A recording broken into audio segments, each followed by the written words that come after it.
하나님 말씀 마태복음 5장입니다. 마태복음 5장 17절로 20절에 있는 말씀 저와 여러분이 교독하겠습니다.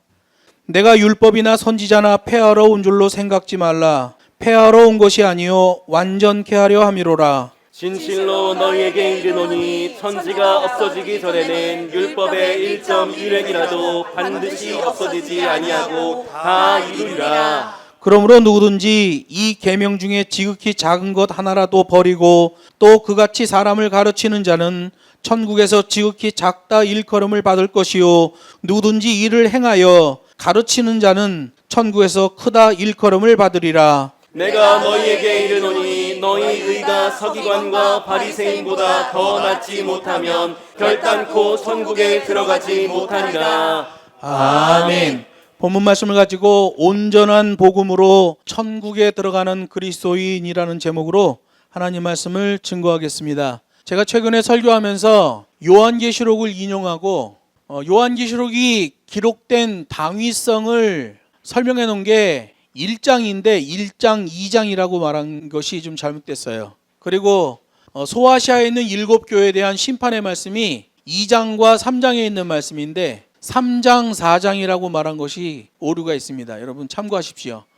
요한계시록 1장에서 요한계시록이 왜 기록됐는지에 대한 당위성을 설명하고 요한계시록 2장, 3장에서 소아시아에 있는 7교회에 대한 판단의 말씀이 나오는 거예요. 그렇게 여러분이 이해해 주시면 되겠습니다.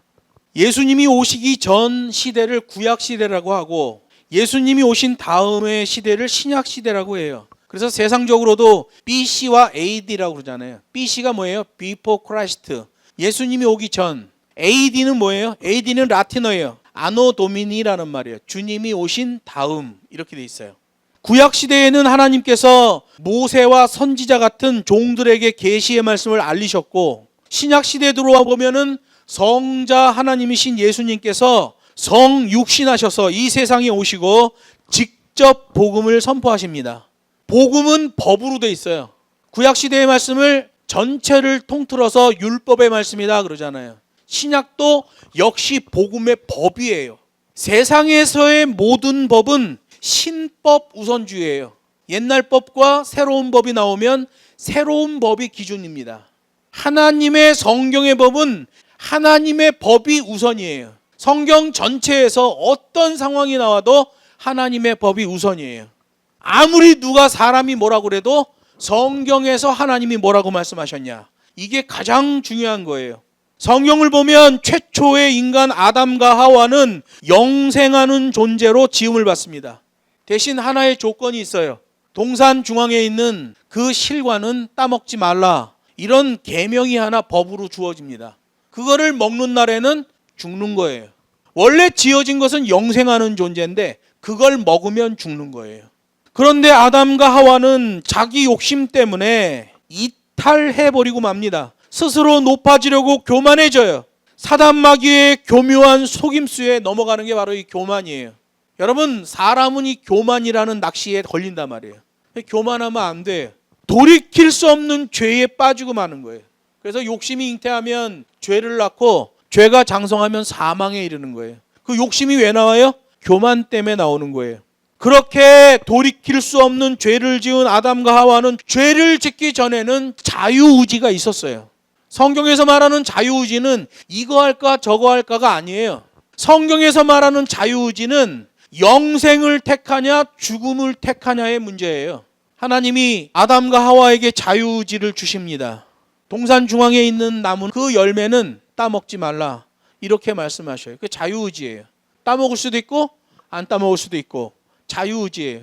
그 자유의지에서 따먹지 말라는 하나님의 말씀을 선택해야 돼요. 그러면 하나님이 지으신 바대로 영생하는 존재가 되는 거예요. 그런데 영생이냐 죽음이냐를 선택하는 그 자유의지를 죽음을 선택하는 쪽으로 써버립니다. 그래서 죽음이 들어오는데 자기에게 들어온 죽음을 아담과 하와가 처리를 못해요. 이거 내가 과일 먹었는데요. 그거 뭐 한 개 손실 봤으니까 뭐 한 개 따먹었다고 쳤을 때 한 개 손실 봤으니까 제가 물 주고 거름 줘가지고 100개 나올 과실 200개 나오게 하겠습니다. 이렇게 해도 안 되는 거예요. 죽음을 선택했기 때문에 이제 더 이상 영생을 선택할 수 있는 길이 없어져 버렸어요. 성경에서의 자유의지는 영생을 선택할 수 있는 권한, 죽음을 선택할 수 있는 권한이 동시에 있는 상태를 자유의지라고 그래요. 근데 자유의지를 상실해버렸어요. 영생을 선택할 수 있는 길을 완전히 상실해버린 거예요. 그래서 그렇게 범죄한 아담과 하와는 선악 선택의 자유의지를 완전히 상실해버리고 이제는 어떤 일에 대하여 자기가 결정하고 자기가 행하는 자발적 행위를 하고 스스로 그 책임을 져야 하는 존재가 돼버린 거예요. 그래서 아담과 하와가 범죄한 다음에 나오는 모든 행위는 심판의 대상이 되는 거지요. 그러므로 아담 이후에 나온 모든 사람들은 누구든지 자신의 행위, 자발적 행위로 하나님의 판단을 받게 되는 거예요. 그래서 신약 성경에 보면 로마서가 교리서신의 핵심인데 그 교리서신 로마서 14장 12절에서 이렇게 말해요. 그러므로 우리 각 사람이 자기의 일, 원문으로 보면 행위예요. 각자가 자기의 행위를 하나님께 직고하리라 이렇게 돼 있어요. 직고, 자기의 입으로 말한다는 거예요. 근데 이 직고라는 말이 법률 용어예요. 증거가 제시되었을 때 그 증거에 대하여 실토를 하게 된다는 말이에요. 내가 생각해서 말하는 게 아니라 상대방에게서 증거가 제시될 때 빼박캔트야, 빼도 박도 못하는 아주 확실한 증거가 나왔을 때 맞습니다. 제가 그 죄를 지었습니다. 제가 그 행위를 했습니다. 라는 실토를 하게 된다는 거예요.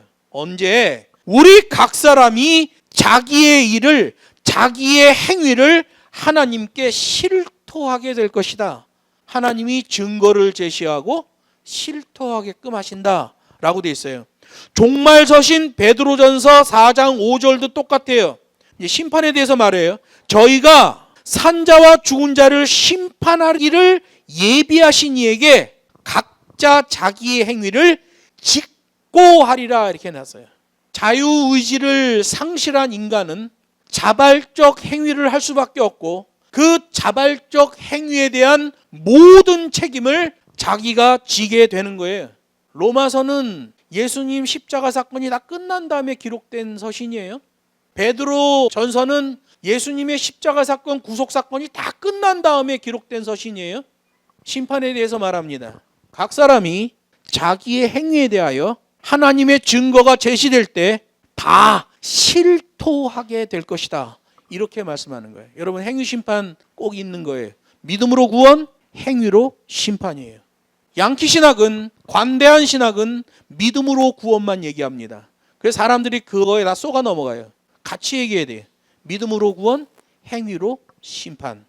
예수님은 구약 계명을 기준 삼으셨어요. 어떤 사람들은 구약은 그림자요 신약은 실물이라고 말하면서 신약 성경이 우선이라고 주장하지만 예수님은 되레 구약을 중요시하셨단 말이에요.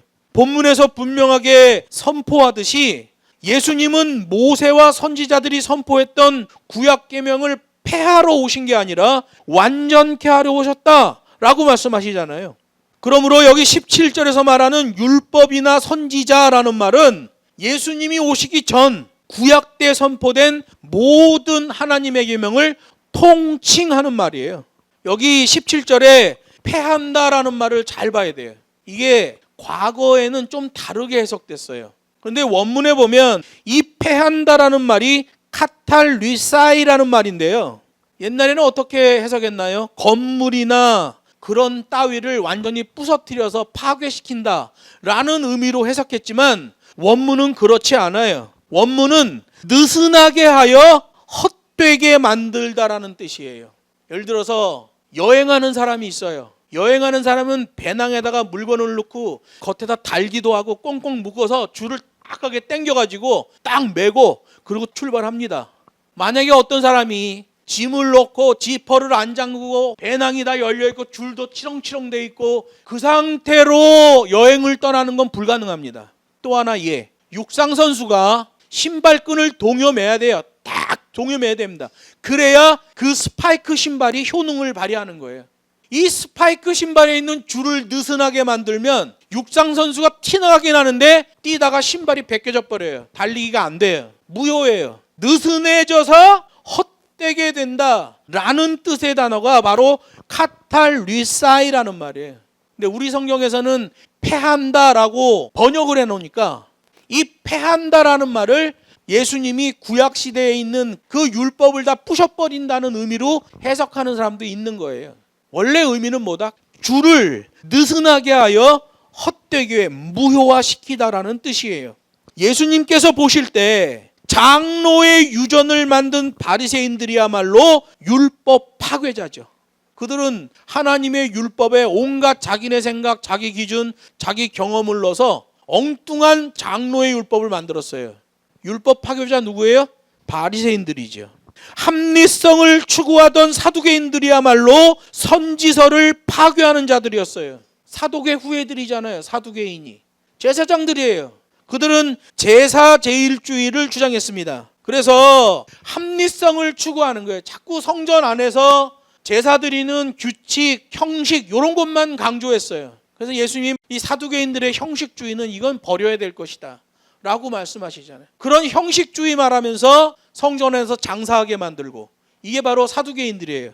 사두개인들이야말로 선지서를 파괴하는 자들이었어요. 또한 에스테네 학파라는 사람들이 있었는데 아주 극단적인 성결주의자들이에요. 그 사람들이 뭐 잘못됐다는 게 아니에요. 에스테네 학파는 극단적인 성결주의자들이었는데 그 극단성 때문에 율법과 선지서에 상처를 입혔다는 거예요. 요즘 기독교 보수주의자들이라고 말하는 사람들이 있는데요.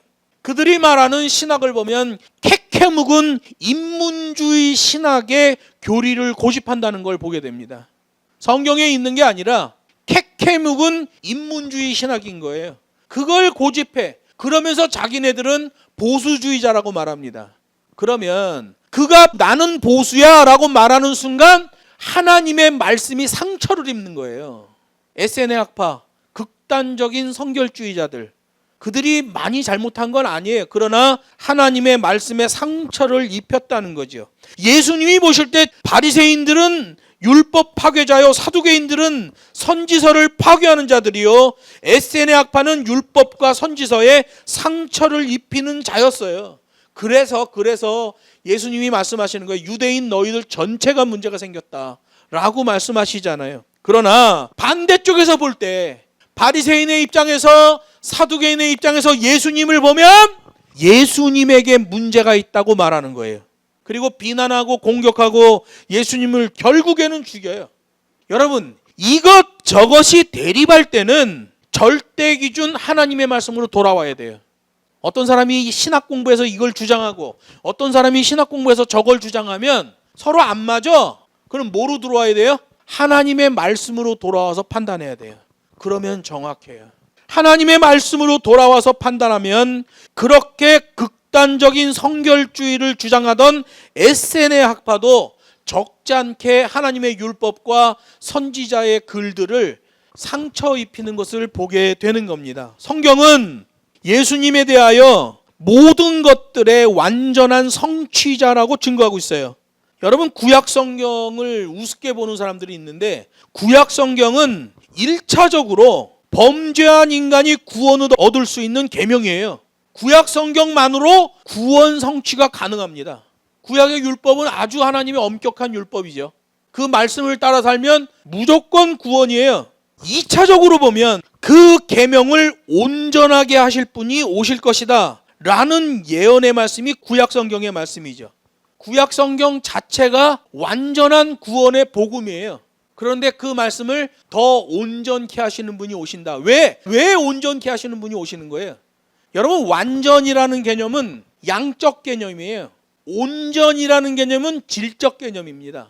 하나님이 구원의 기능이 나와지는 구약 말씀을 주셨는데 그것으로 구원의 효능이 나오는데 사람들이 교만하여져서, 사람들이 범죄하여서 그 말씀에서 멀어진단 말이에요. 불순종한단 말이에요. 그래서 왜곡된 그 계명을 온전케 하시는 분이 오게 된다는 거죠. 그러므로 폐하려 함이 아니요 완전케 하려 함이다 라는 의미는 느슨하게 하려는 게 아니라 더 단단하게 하겠다라는 말씀이에요. 너희 유대인들이 느슨하게 만들고 변질시키고 파괴시킨 그 하나님의 구약 계명을 더 단단하게 만들려고 내가 왔다라는 말이에요. 왜? 패한다라는 말의 반대가 뭐예요? 신발끈을, 배낭끈을 제대로 동겨 맨다는 거예요. 단단하게 맨다는 거예요. 당장 그 배낭을 메고 산으로 올라갈 수 있고, 당장 스파이크를 신고 트랙을 달릴 수 있는 그 자세로 만들겠다고 말씀하시는 거예요.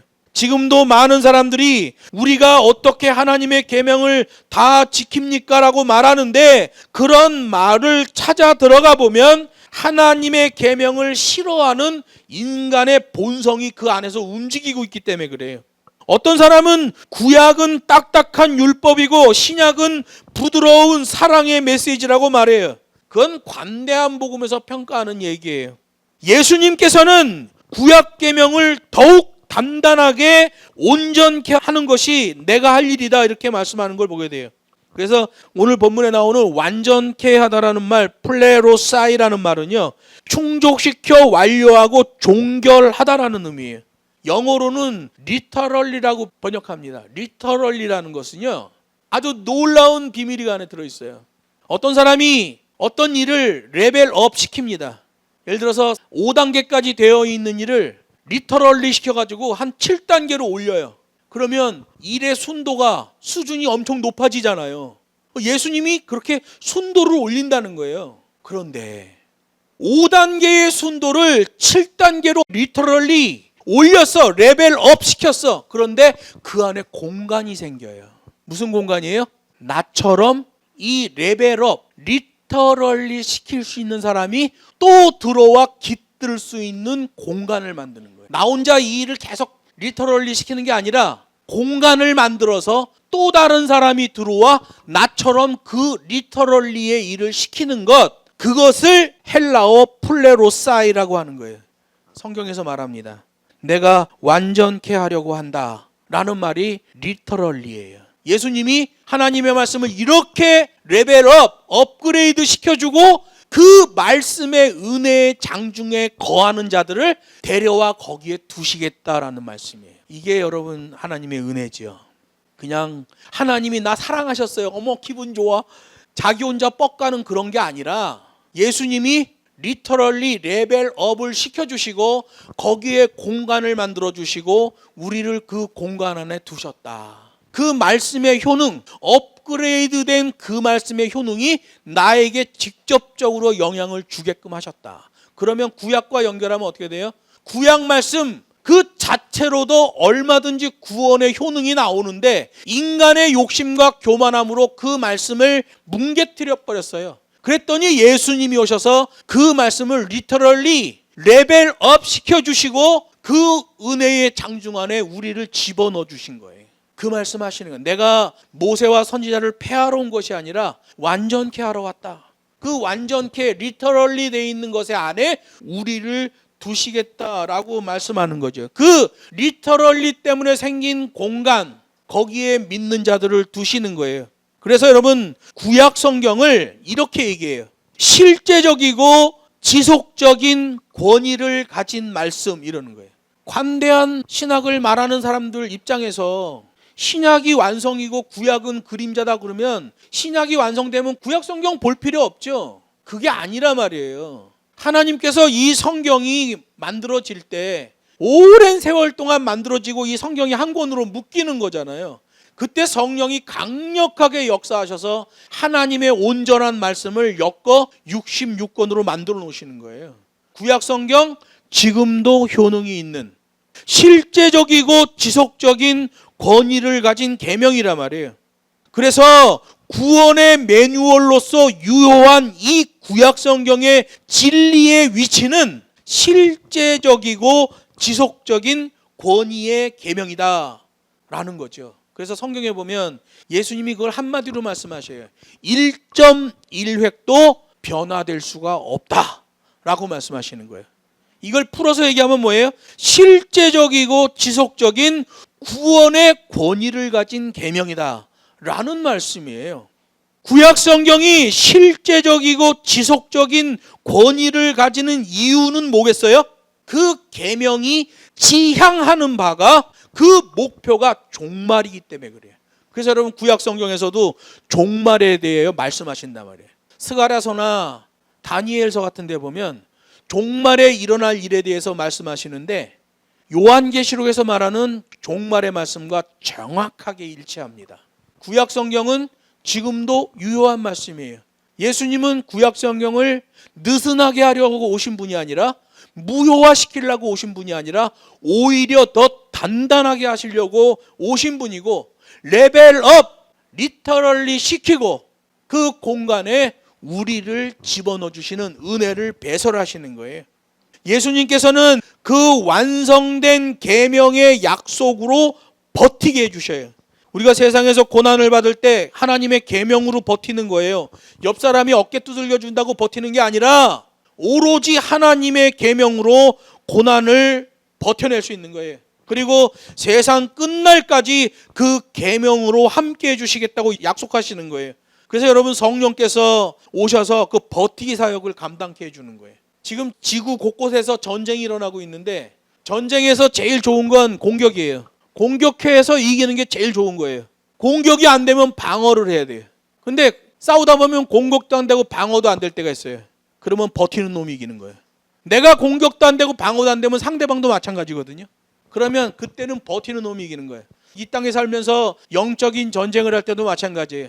공격도 안 되고 방어도 안 되는 상황이 생기면 영적으로 버텨내는 거예요. 그 버텨낼 때 성령께서 하나님의 계명으로 우리로 하여금 버티게끔 하시는 거예요. 그게 성령의 인도를 받아가는 거죠. 그렇게 하나님의 신구약 계명을 제대로 알고 실천하는 자에게는 천국이 실물로 주어진다고 성경이 말씀하는 거예요. 그래서 천국은 구원의 선물이에요. 구원이라는 말은 헬라어로 소테리아예요. 여성 명사예요. 선물은 도론이에요. 중성이에요. 그러면 앞에 있는 소테리아 여성 명사를 중성으로 바꿔야 돼요. 구원의 과정으로 바꿔야 돼요. 구원의 과정을 우리에게 선물로 주셨다. 그 과정을 제대로 걷는 자는 천국을 선물로 실물로 받게 되는 거예요. 근데 그 천국을 실물로 받게 되는 자는 자기 혼자 자기 감성주의 이런 믿음이 아니에요. 예수님이 오셔서 그 계명을 업그레이드 리터럴리 시켜준 그 안에 공간 안으로 들어와 있는 자예요. 성경은 그것을 예수 안에 있는 자다라고 설명해요. 그런 자들이 천국을 선물로 받는 자들이에요. 성경에서 말합니다. 지극히 작은 것 하나라도 버리고 가르치는 자는 부끄러움을 받을 것이다. 이렇게 얘기해요. 이걸 칼빈은 관대한 해석을 했습니다. 이게 참 마음 아픈 일이죠.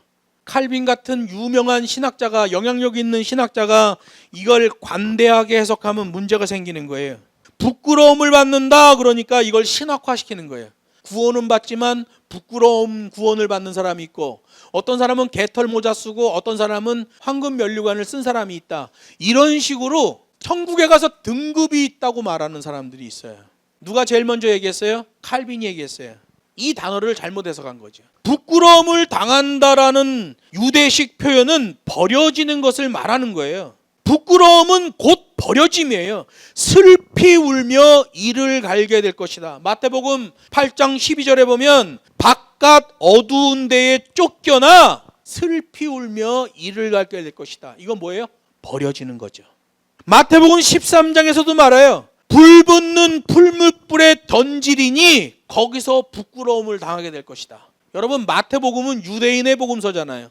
유대인들에게 하나님과 관련하여 부끄러운 사람이 됐다는 것은 곧 버려졌다는 의미예요. 완전히 결정이 됐다는 거예요.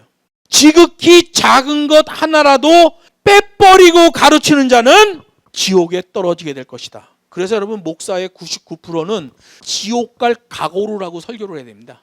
그리고 또 말해요. 본문에서 먼저 성경에 있는 그 매뉴얼대로 자신이 행하며 다른 사람을 가르치는 자는 칭찬을 받게 될 것이다. 여러분, 하나님 앞에서의 칭찬은 구원을 얘기하는 거예요. 하나님의 말씀에 나오는 것, 이걸 내가 실천하고 그 실천의 열매를 거두어 본 자가 그 말씀을 그대로 가서 가르치고 그 사람이 열매 맺는 것을 확인해야 돼요. 그리고 인도해야 돼요. 그 자가 선생된 자로서 구원의 백성이 될 것이다 라고 말해요. 근데 자기가 하나님의 말씀을 실천하지도 않는 어느 목사가 뭐 선교제 가서 뭐 한다 그러고 뭐 어디 가서 뭐 가르친다 그러고 그건 다 허당이죠. 그거는 그 강의는 하면 할수록 설교는 하면 할수록 그 사람은 지옥으로 떨어지는 거예요. 돌이키지 못하는 임계값이 나와버리면 그 다음 끝이에요. 성경이 말합니다. 지극히 작은 것 하나라도 버리고 가르치면 부끄러움을 당할 것이요, 먼저 성경에 있는 그 매뉴얼대로 자신이 행하며 가르치는 자는 칭찬을 받게 될 것이다.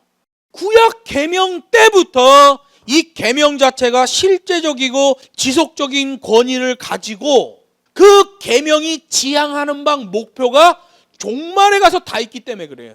그래서 그 계명을 다룰 때에, 하나님의 진리의 말씀을 다룰 때에 잘못 다루면 문제가 나는 거예요. 제가 예전에 다윗이 실수한 것에 대하여 이스라엘 백성들이 온역으로 5만 명이 죽었다고 설교했더니 중국에서 연락이 왔어요. 어떻게 김능영 목사가 설교를 틀리게 할 수 있냐. 5만 명이 아니라 7만 명이다. 7만 명을 5만 명으로 얘기한 건 잘못이죠. 그러나 그 설교의 중심 내용은 뭐예요? 다윗이 하나님 앞에 교만하고 껄떡하여 하나님께서 그 백성들을 치셨는데 엄청난 인원이 죽었다. 그래서 제가 실수해갖고 5만 명이라고 그랬어요.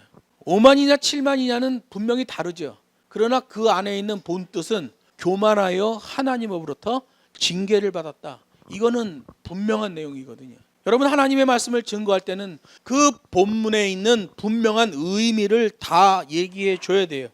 변질된 관대한 복음에서는 이 구절에 대하여 천국의 등급으로 표시한단 말이에요. 칼빈이 그 얘기를 시작했죠. 근데 칼빈이 말하는 그 천국 등급론은 뭐가 배경이 되어 있는 줄 아세요? 칼빈이란 사람은 좋은 교리를 만들어냈습니다. 그러나 그가 평소에 살면서 가르쳤던 강의에서는 오류가 엄청 많아요. 이런 게 오류죠.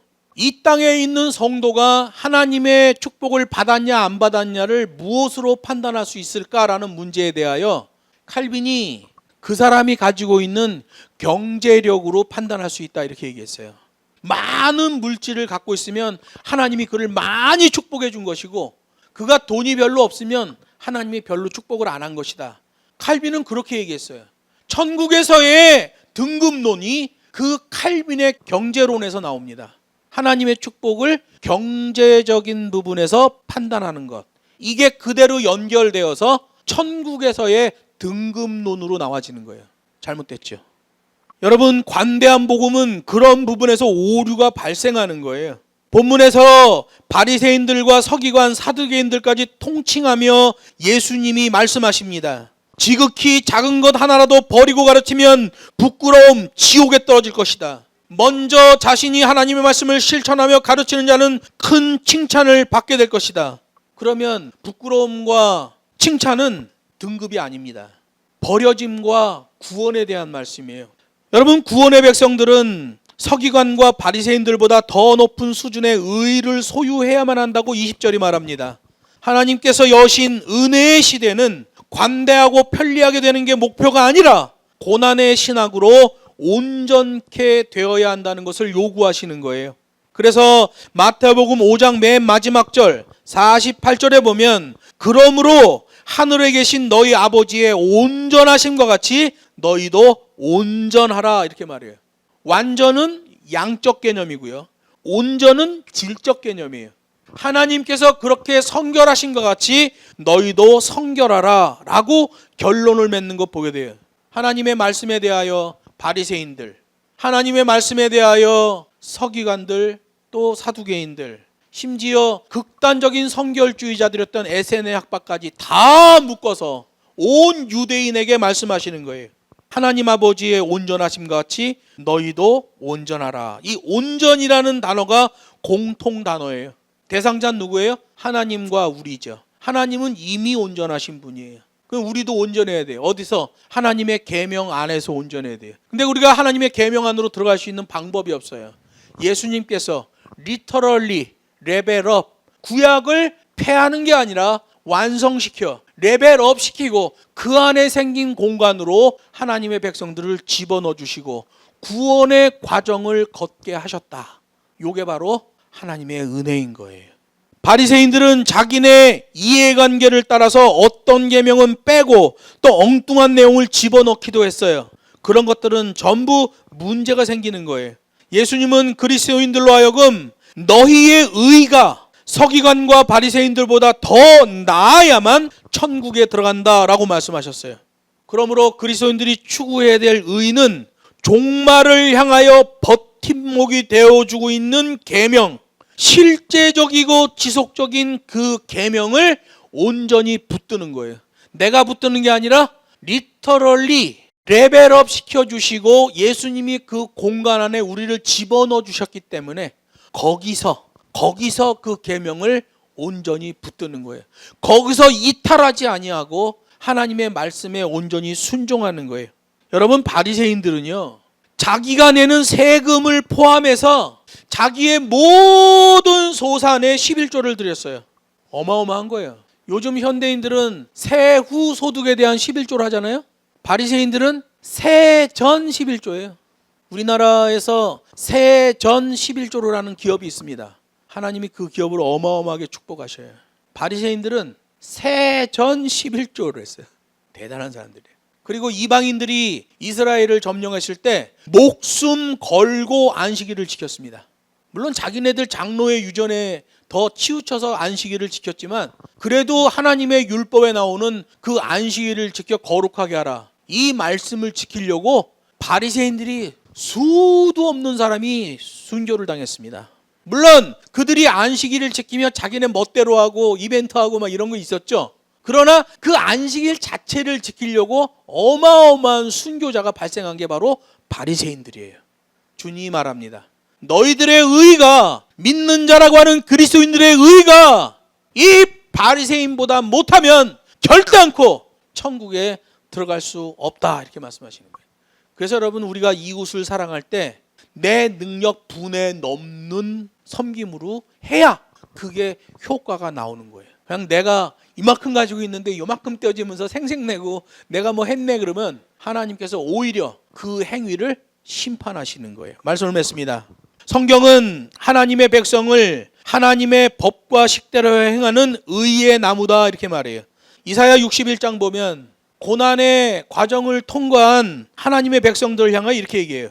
고난을 통과한 그들로 의의 나무 곧 여호와의 심으신 바 그 영광을 나타낼 자라 일컬음을 얻게 하려 하심이니라, 이렇게 말해요. 예수님은 고난을 통하여 재림과 천국을 배경 삼으셨어요. 예수님을 따라가는 우리 그리스도인들도 고난의 복음으로 예수님을 벤치마킹하는 거예요. 그 은혜의 장중에 들어가는 거예요. 고난의 복음이어야만 의의 나무가 된다고 말씀하시는 거예요. 예수님께서 자신의 제자들에게 구약 시대 때부터의 그 견고한 계명을 엄격히 붙들라고 명령하십니다. 그 명령은 바리새인들보다 뭐 더 많은 계명과 율법을 지켜라, 이런 말씀이 아니에요. 예수님께서 이루신 복음을 실천하라는 거예요. 그래서 마태는 마태복음을 기록하면서 예수님이 가르쳤던 모든 복음을 딱 하나로 함축했어요. 그게 마태복음 22장 37절로 40절이에요. 예수께서 가라사대 내 마음을 다하고 목숨을 다하고 뜻을 다하여 주 너의 하나님을 사랑하라 하셨으니 이것이 크고 첫째 되는 계명이요 둘째는 그와 같으니, 동격이에요. 그와 같으니 내 이웃을 내 몸과 같이 사랑하라 하셨으니 이 두 계명이 온 율법과 선지자의 강령이니라 라고 말씀하시는 거예요. 구약 성경 내용이 참 많지요. 신약 성경 만만치 않게 많아요. 이 전체를 묶어서 예수님이 하나로 만들어 주셨어요. 하나님을 사랑하고 이웃을 사랑하라. 네가 이만하면 됐다라는 수준이 아니라 네 수준에서 버거울 정도로 하나님을 사랑하고 버거울 정도로 이웃을 사랑하라. 그러면서 말씀하시는 게 너희들의 의가 바리새인보다 나아야 된다. 바리새인은 세전 11조를 하던 사람들이에요. 안식일을 지키려고 목숨을 걸었어요. 이 시대에 우리는 어떻게 해요? 주일을 지키려고 막 목숨을 겁니까? 그렇지 않잖아요. 세전 11조를 하는 그런 사람들, 그런 기업들이 아주 드물어요. 주님이 말씀하셔요. 바리새인의 의보다 더 강해야 된다. 그들만큼 율법을 지키라는 게 아니에요. 예수님이 가르쳐준 이 계명의 총아, 하나님을 사랑하고 이웃을 사랑해라. 우리가 이 세상에서 살 때 하나님의 계명의 작은 것 하나라도 소중히 여기고 법과 식대로의 자세의 믿음으로 순종해서 구원의 백성으로서 천국의 풍성한 삶을 이 땅에서도 누리기를 주 예수의 이름으로 축복합니다.